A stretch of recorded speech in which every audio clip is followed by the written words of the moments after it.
Today we're 3D printing an airless ping pong ball for table tennis. This print took roughly 50 minutes and used 5 grams of PLA filament.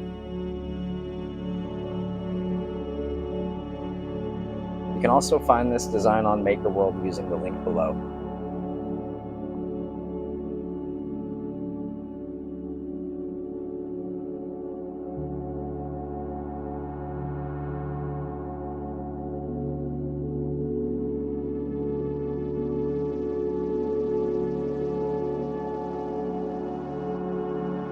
I've been super busy, but we're going to try to start up the live streams every Sunday going forward again here.